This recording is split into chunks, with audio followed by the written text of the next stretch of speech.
¿Cómo están ustedes? Muy buen día, un gusto de saludarlos. Según los últimos datos oficiales, la matrícula de estudiantes con necesidades educativas especiales ha alcanzado cifras récord en el sistema subvencionado. ¿Pero estamos realmente preparados para incluirlos a todos? ¿O el sistema está colapsado bajo la presión de los diagnósticos y la falta de recursos? Vamos a conversar de este tema con Marcela Tenorio. Ella es psicóloga y docente de la Facultad de Educación de la Universidad del Desarrollo. Además, es investigadora de los centros MICARE y DICSA. ¿Cómo estás tú? Muchas gracias por recibirnos. Buen día. Muy buenos días. Muchas gracias a ti por tenerme. Oye, Marcela, a ver, partamos primero por algo que yo dije y lo doy por sentado, y que es, ¿el sistema está verdaderamente colapsado? El sistema está verdaderamente colapsado. Sí. Ya. Ya, sí, porque yo lo digo como una afirmación, pero la verdad es que quería escucharlo de una experta. Entonces, ¿por qué no, qué te parece si partimos definiendo para nuestros telespectadores qué son las necesidades especiales, tanto aquellas transitorias como las permanentes? Por favor, defínemelas a lo mejor con algún ejemplo. A ver, las necesidades educativas especiales son un conjunto o representan un conjunto de necesidades, valga la redundancia, en donde ciertas niñas, niños, adolescentes van a requerir de apoyos específicos para poder cumplir con éxito su trayectoria educativa, ¿vale? El término necesidades educativas especiales aparece en la Declaración de Salamanca en el año 94. Y de ahí en adelante se instala en el ecosistema de nuestras comunidades educativas. Poquito a poco el gobierno chileno se ha ido haciendo cargo de alinear los servicios o la prestación de servicios a lo que establece la Declaración de Salamanca y en ese sentido entra a hacerse cargo de las necesidades educativas especiales. Por alguna razón, mientras se escribió o se generó el decreto 170, que es el decreto que viene a regular digamos, prácticamente la manera como se identifican a los niños con necesidades educativas especiales en los colegios y establecer quiénes son sujetos de subvenciones especiales, las necesidades educativas se dividen en permanentes y transitorias. Vale decir, esto es una división que solamente la tiene Chile, no la hemos visto en otros países. Y en teoría dicen que necesidades educativas permanentes son aquellas que el niño va a tener, el niño, la niña, el adolescente va a tener a lo largo de toda la trayectoria educativa. Es decir, es un niño que va a requerir apoyos toda su historia escolar versus transitorias que se supone son condiciones que si tú provees de ciertos apoyos, el niño va a mejorar, entre comillas, y entonces va a dejar de requerir eventualmente esos apoyos. ¿Ok? Ahora, ¿cuáles son las permanentes según la ley? Son permanentes la ceguera, la sordera, la discapacidad intelectual, el autismo y la parálisis cerebral. Eso es lo que está dentro de lo permanente. Y en lo transitorio está todo lo otro, incluido, por ejemplo, el trastorno por déficit de atención e hiperactividad, que sabemos es una condición con la que tú naces y mueres. Entonces tampoco es muy claro por qué esas se llaman transitorias. Pero bueno, así está la legislación y así es como estamos operando en el sistema escolar desde la promulgación del decreto 170 hace casi 20 años. Perfecto, me quedó clarísimo. Claro, es inexplicable por qué ese trastorno, por ejemplo, no quedó dentro de las discapacidades permanentes, ¿no es cierto? Pero bueno, ya eso es materia de investigación por otro lado, digamos, de otra forma. Pero, a ver, para que avancemos en el tema, cuéntame cuál sería la diferencia fundamental, por ejemplo, en la práctica pedagógica y en el financiamiento entre una necesidad educativa transitoria y una permanente, porque por algo se separaron. Yo me imagino que a una le dan más dinero, a otras menos, no sé, ¿cómo es la práctica? Por una parte la parte pedagógica y por otra parte el financiamiento. Sí, hay temas de financiamiento, los financiamientos son distintos, los montos son distintos y la permanencia en el tiempo de esos montos es diferente, ¿cierto? De hecho, es un poco complicado el sistema porque también hay que anotar que cuando tú tienes un niño con una necesidad educativa permanente en el aula común, ese niño recibe la subvención establecida para esos casos, pero también si es sujeto de ley CEP, es decir, de educación preferencial, porque es un niño vulnerado, porque viene de una familia que tiene muchas necesidades, qué sé yo, cumple con una serie de requisitos, ese niño va a recibir también la subvención CEP. Pero cuando ese niño se mueve a una escuela especial, pierde la subvención CEP. El mismo niño que cuando estaba en el aula común la tenía, si se mueve a la educación especial, la pierde, que también es un misterio, no sabemos esto por qué sucede y hemos venido pidiendo al sistema que se corrija porque esto es una discriminación efectiva por condición, ¿ya? Entonces, hay diferencias de financiación y en términos de lo pedagógico, en realidad la respuesta y tiene una trampa adentro y es el creer que nosotros damos soluciones pedagógicas en función de diagnósticos o en función de algo que se ha identificado en el niño y en realidad las soluciones pedagógicas son profundamente individuales, ¿vale? Lo que yo tengo que hacer para apoyar a un niño en el contexto escolar probablemente no tiene nada que ver con su diagnóstico, sino que tiene que ver con sus características personales, con lo que ese niño necesita hoy, aquí y ahora, y cómo yo voy calibrando estos apoyos y voy haciendo el monitoreo de apoyos para poder estar con él y garantizar que está avanzando en la trayectoria educativa.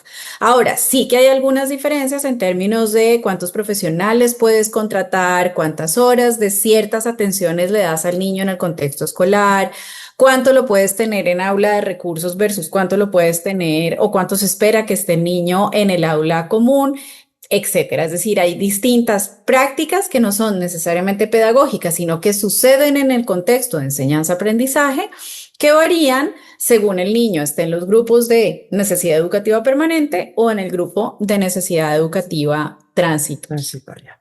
Oye, ahí dijiste algo que me entró una duda respecto de una definición que a lo mejor me falta. Tú hablaste de el aula común. Un aula común significa un colegio común y corriente que tiene a un chico con esta, uno, dos o muchos, digamos, con estas necesidades especiales.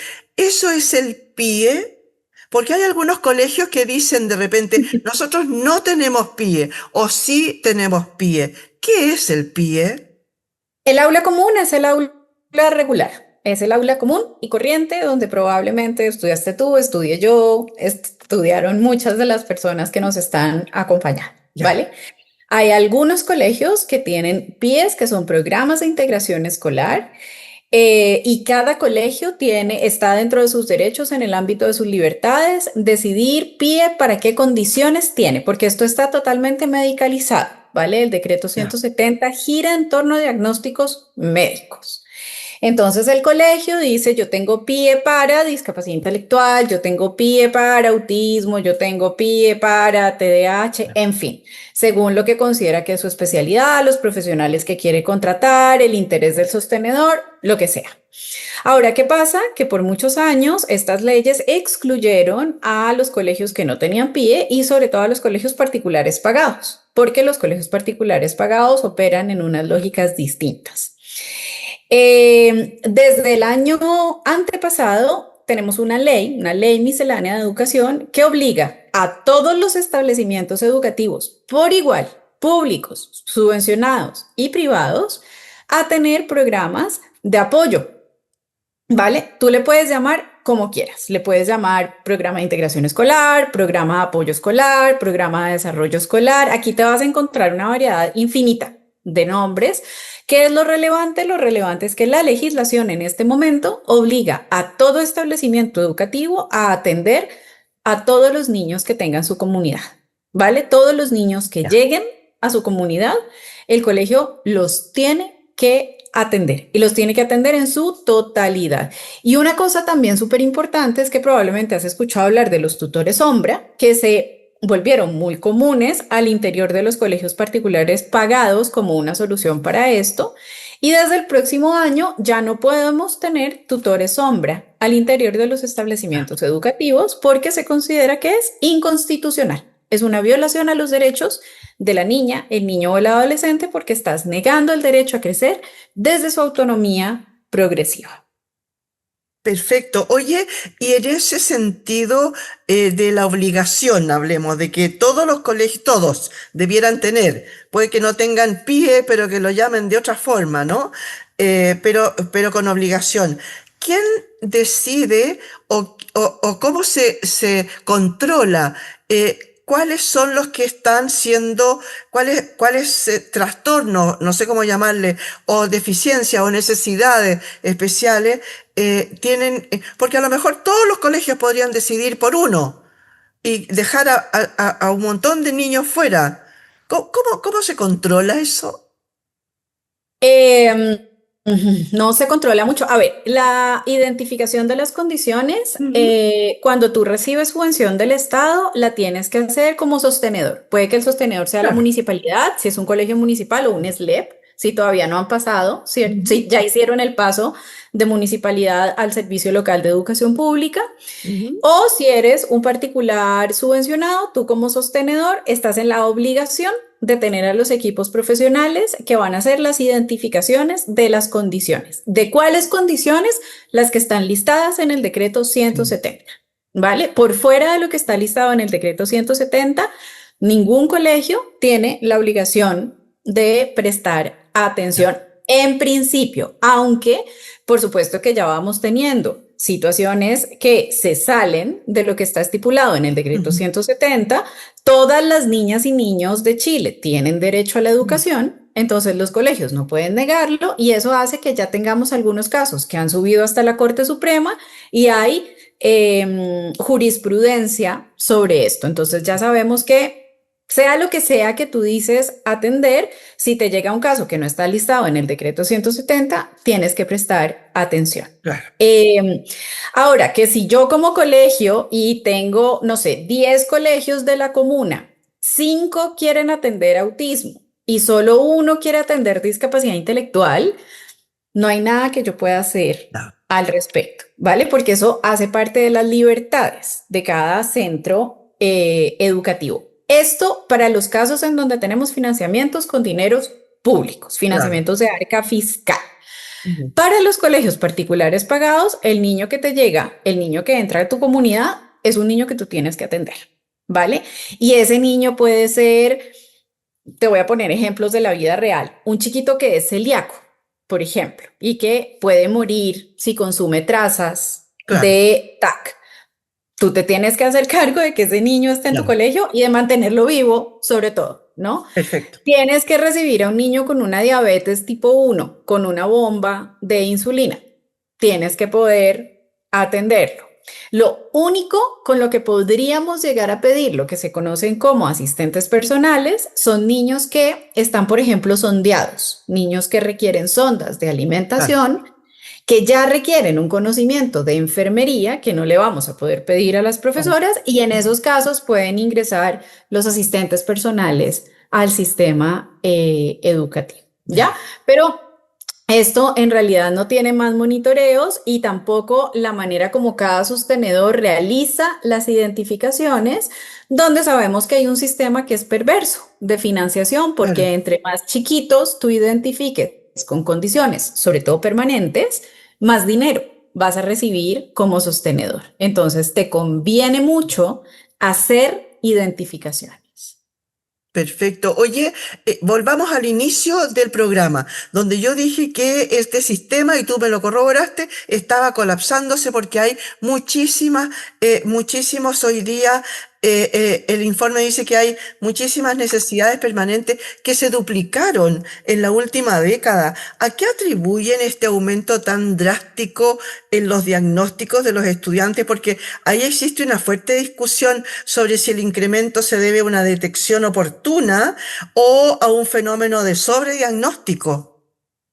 No, mira, yo creo que para los especialistas es muy claro que esto no responde a un fenómeno de sobrediagnóstico, sino que responde a un fenómeno de visibilización de niñas, niños y jóvenes que estaban ahí, e incluso adultos. O sea, yo te podría mencionar varios casos de personas de 60 años o más que han llegado a procesos de identificación, así como con la sospecha que dicen, creo que soy autista y nunca me identificaron y vamos a procesos de identificación y efectivamente, ¿cierto?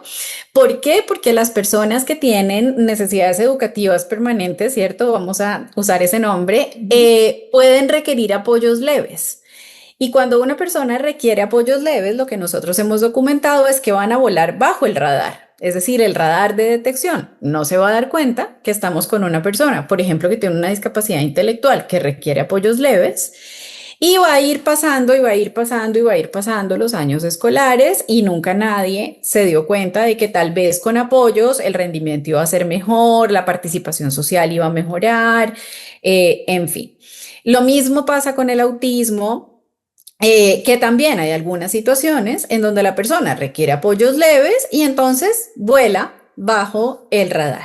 Creo que lo que estamos viendo es una sensibilización en donde estamos entendiendo mejor que algunas personas que antes decían es como raro, es como diferente, ¿cierto? Todos tuvimos este compañero que yo estuve en un colegio de niñas, entonces la compañera que uno miraba como parece que no es la mata de la prudencia y en el tiempo terminamos sabiendo que era una persona autista que no fue identificada. Entonces probablemente lo que estamos teniendo es una mayor sensibilidad, un mejor acierto en los procesos de identificación profesional, es decir, un cuerpo profesional que está mejor capacitado para poder hacer las identificaciones y eso es lo que está incrementando entonces los porcentajes de maneras tan abrumadoras. Dicho eso, hay sobrediagnósticos y hay malas prácticas, ¿vale?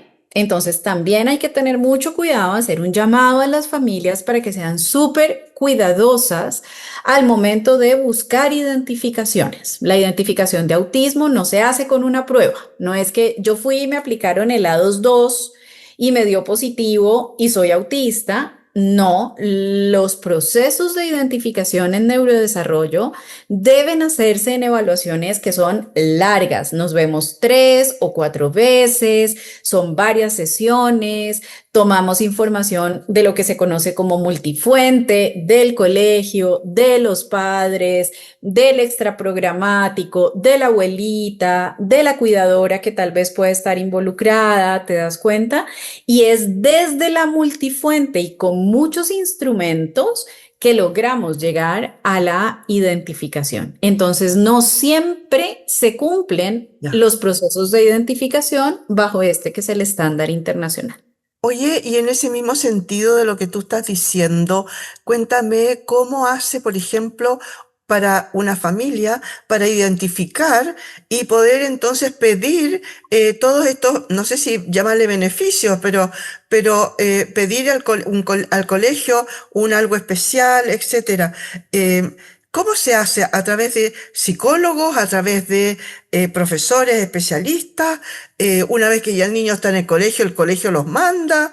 ¿Cómo lo hacen para realmente definir y catalogar a ese chico con alguna necesidad especial, ya sea permanente o transitoria? Claro, mira, hacer un llamado a las familias para que sepan que en el caso de las permanentes, de las condiciones que son denominadas permanentes, discapacidad intelectual, autismo, tenemos signos súper tempranos, ¿vale? Sobre todo en autismo, ya los signos van a estar presentes un poquito borrosos a los 18 meses, pero muy claros a los 24 meses. Entonces, si yo tengo un chiquito que a los 24 meses no está hablando, no es normal. ¿Vale? Yo tengo que prender botón de pánico. Si yo tengo un chiquito de 24 meses que está con conductas repetitivas, que aletea, que camina en las puntitas de los pies, que se pone muy molesto, muy irritable cuando le cambiamos las rutinas, que tenemos que seguir siempre el mismo camino de la misma manera, que le molestan ciertas texturas de la ropa o de la comida, yo tengo que pedir ayuda, ¿vale? Tengo que consultar y para eso está la red de consultorios de la salud pública, que además está equipada con profesionales del Chile Crece Contigo que están capacitados para poder hacer los checklists iniciales y hacer las primeras detecciones. especiales, ¿cierto? Las primeras detecciones de estas condiciones las vamos a hacer en salud y las vamos a hacer a través de la alerta de las familias, ¿vale? Lo mismo para lo que se conoce como el retraso generalizado del desarrollo, que es el precedente de la discapacidad intelectual. La discapacidad intelectual yo solo la voy a poder identificar de los 6 años en adelante. El TDAH también lo puedo identificar solamente de los 6 años en adelante. Entonces, cuando a una familia le dicen que su chiquito de 3 años, de 4 años, tiene un TDAH, no crean, ¿vale? Porque todavía no podemos hacer identificaciones a esa edad. Hay que monitorizar. Cuando tenga 6 años, hacemos las evaluaciones y ahí lo verificamos. Dicho esto, una vez los niños ya llegan al contexto escolar, si el niño está atendido en una institución educativa que recibe fondos fiscales, ese colegio tiene un equipo de detección adentro, ¿vale? Por ley lo tiene que tener. Entonces ahí hay que pedir al colegio, mira, yo estoy observando esto, a mí me preocupan estas cosas, o a veces también pasa que la familia decide quedarse callada, lo que nunca es una buena idea. El colegio es el que alerta, llama a la familia, le dice, mira, estamos viendo este tipo de cosas y tenemos que avanzar hacia procesos de evaluación. Entonces, invitar a las familias a que enfrenten con tranquilidad los procesos de evaluación, a que no oculten las condiciones de las niñas y los niños, porque entre más claros seamos, entre más temprano lleguen las identificaciones y entre mejor sea el proceso, mejores van a ser los apoyos. Y al mejorar los apoyos, vamos a mejorar la trayectoria de desarrollo personal y educativo de las niñas y de los niños. Perfecto. Oye, y cuando ya el chico está en el colegio, porque tú dices que hay algunas condiciones que recién se van a poder ver a los 6 años, o sea, ya el niño está incorporándose al tema educativo. ¿Tienen los colegios el personal de apoyo suficiente para atender el volumen de estudiantes, de estos estudiantes en forma, no sé, pues simultánea? Porque están los chicos de condición común, como dices tú, pero también estos chicos que necesitan una atención especial.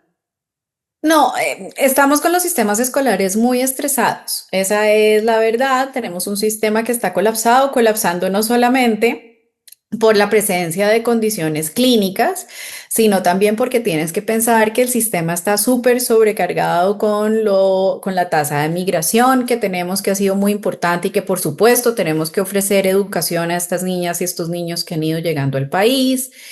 Entonces tenemos un sistema que está un tejido social adentro de los colegios que está aguantando este peso y que cada vez hay más peso y los mismos recursos, porque eso es lo que ha ido pasando, ¿cierto? Claro. No es que se haya cortado el recurso, es que tenemos los mismos recursos, pero el sistema está cada vez más pesado. Y los profesores nos están reportando constantemente que no dan abasto, que no pueden, ¿cierto? Que físicamente no están pudiendo, pero además los profesores nos están reportando también que no tienen la formación necesaria para poder acompañar esta diversidad en el aula. ¿Por qué? Porque no tenemos un currículum en la formación inicial docente en donde nos hayamos hecho cargo de la formación en diversidad. Entonces, en la Facultad de Educación de la Universidad del Desarrollo tenemos un programa en donde hemos intervenido todas las carreras y ahora todos nuestros estudiantes como parte curricular reciben formación para la diversidad y el acompañamiento en equidad, pero esta es una decisión institucional. ¿Te das cuenta? Pasa mucho por la voluntad del decano, las Claro. implementaciones del decano, la autorización de la rectoría, y no todas las universidades están avanzando. No digo de ninguna manera que sea solamente la Universidad del Desarrollo. Ujú. Me refiero a esto porque es mi experiencia. Estoy Claro, segura claro. que hay un montón de otras facultades que lo están haciendo y que lo están haciendo bien, y estamos todas como buscando la manera de responder a esta necesidad. Ahí vamos, hay que cambiar la formación inicial docente porque además recuerda que hasta ahora hemos tenido grados separados. Recuerda que tenemos a los profesores de básica y de Ujú. media, por un lado, Sí. y por otro lado tenemos a los profesores de educación especial o de educación diferencial, ¿cierto? Entonces lo que nos pasa mucho es que el profesor general dice, yo no tengo formación, eso lo tiene que ver un profesor de educación especial Ya. y no tenemos tantos profesores de educación especial como para poder repartirlos en el territorio nacional. Entonces, es un fenómeno con muchas aristas, con muchas complejidades que tenemos que ir viendo cómo se van a ir resolviendo. Y por último, pues una necesidad de presupuesto constante, ¿no? Esto que te decía, la pérdida de la subvención escolar preferencial cuando los niños pasan de escuela común a educación especial, está haciendo que tengamos a la educación especial muy estresada en sus recursos. El que los recursos lleguen en función de la matrícula y asistencia de los niños es una medida que es muy compleja, que también tenemos que entrar a mirarla porque los niños que tienen condiciones permanentes son niños que se enferman mucho, se enferman por más tiempo, entonces faltan más al colegio, entonces el colegio pierde ingresos porque ese chiquito no está viniendo, pues ese chiquito no está viniendo porque está enfermo. Ni hablemos de las aulas hospitalarias y las aulas domiciliarias, porque eso sí que empezamos a repartir la pobreza a la pobreza. Entonces estamos en un sistema que está muy llovido por muchos lados. Oye, es lamentable en realidad todo lo que me estás contando, porque en realidad desde que la academia no se está preocupando o se estaría preocupando poco, digamos, de la preparación de personas dedicadas a estas condiciones, eh, a ver, me imagino que el estrés laboral debe ser grande, ¿no? Debe ser más o menos terrible. Por el tema del aula regular, por ejemplo, el ritmo de aprendizaje debe bajar en general, ¿no? Por la concentración, etcétera. Cuéntame, ¿cómo se altera esa parte vista desde el otro lado ahora? Tenemos a muchos profesores que están muy cansados y a muchos profesores con lo que se conoce como el fenómeno de burnout, que es el fenómeno del Sí. estar quemado, que ha sido descrito en los cuidadores y que ahora lo estamos teniendo los profesores, muchos profesores que caen con licencias muy prolongadas. Ahora, respecto a los aprendizajes, mira, en realidad la investigación ha mostrado que en la medida en la que tenemos aulas diversas, y profesores competentes, Mm. no lo quiero poner así, y profesores que han recibido la formación necesaria para poder acompañar esa diversidad, porque creo que competentes son todos. Cuando nosotros tenemos esas condiciones, el aula se enriquece, ¿vale? Entonces es una oportunidad única para que los niños que no tienen ninguna necesidad de apoyo se nutran de esa diversidad y se nutran aprendiendo justicia social, equidad, cómo ayudo, cómo apoyo, sin paternalizar, sin verlos como un pobrecito, sin entender que esto tiene que ser resuelto desde la caridad, sino que son sujetos de pleno derecho que van a participar en la sociedad como derecho propio. En ese sentido, muchas veces los ritmos de aprendizaje aceleran, ¿vale? ¿Por qué? Porque entonces podemos hacer duplas, entonces los chiquitos que no tienen necesidades de apoyo acompañan a los que sí las tienen y los empoderas de una manera distinta. Puedes trabajar la autonomía progresiva en un espacio privilegiado para aquello. Es decir, son más los beneficios que Ya. trae el aula diversa que las cosas en contra, siempre y cuando tengamos las condiciones adecuadas, ¿cierto? Claro. Entonces, en este momento, ¿qué tenemos que hacer? Tenemos que trabajar para que esas condiciones sean las adecuadas y nadar hacia allá y no nadar en el sentido contrario, que es sacar a los niños que tienen necesidades de apoyo hacia las aulas como hacia las aulas de recursos o hacia las escuelas especiales, Sí. porque no los queremos. Sí los queremos como parte del ecosistema, los queremos haciendo parte de la vida cotidiana de nuestras niñas y nuestros niños porque enriquecen el desarrollo, Ujú. pero bajo unas condiciones Claro. económicas, de recursos, financieras, que tienen que estar dadas y que en este momento están fallando. Claro que sí, en las condiciones ideales, como dices tú, en el sentido de lo que se supone que inspiró el espíritu de la ley, ¿no es cierto? Ahora, si tú pudieras rediseñar el modelo educativo de subvención, para que el dinero no solamente dependa del diagnóstico, ¿qué alternativa propondrías para asegurar la calidad de la educación? Me encanta tu pregunta porque lo hemos trabajado mucho con algunos de mis colegas, Rosario Zamora, que es abogada, Pablo Coloma, que es director asesor de la Fundación Coanil. Nos hemos dado 5.000 vueltas en esta pregunta. Y tenemos un modelo diseñado, una propuesta en donde primero desaparece el sistema de financiación por voucher que se llama, que es el uno a uno, niño identificado, niño que yo te pago, ¿cierto?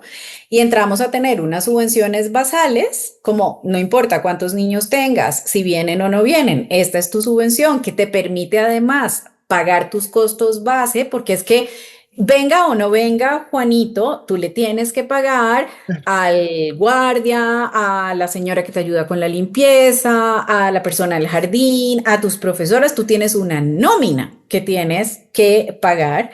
Entonces tenemos que desestresar al sistema diciéndole, pase lo que pase, tú vas a tener con qué pagar tu nómina, ¿cierto? Entonces, establecer unas subvenciones de base y el sistema debería estar enfocado en acciones orientadas a brindar los apoyos y que estos niños permanezcan y avancen, ¿cierto? Es decir, un sistema virtuoso montado sobre el logro y no sobre cuántos niños con necesidades tienes y entre más necesidades tiene, lo que quiere decir básicamente, más compleja es la situación para el niño, más dinero te doy, porque eso ha mostrado además que desangra al sistema y que genera algunos actos de corrupción que nosotros los hemos publicado en distintos medios de comunicación en sus momentos. Así que eso es nuestra idea. Nuestra idea es que desaparezca la subvención de voucher Mm. y podamos avanzar en un sistema con subvenciones basales y logros de grupo, ¿cierto? Que permitan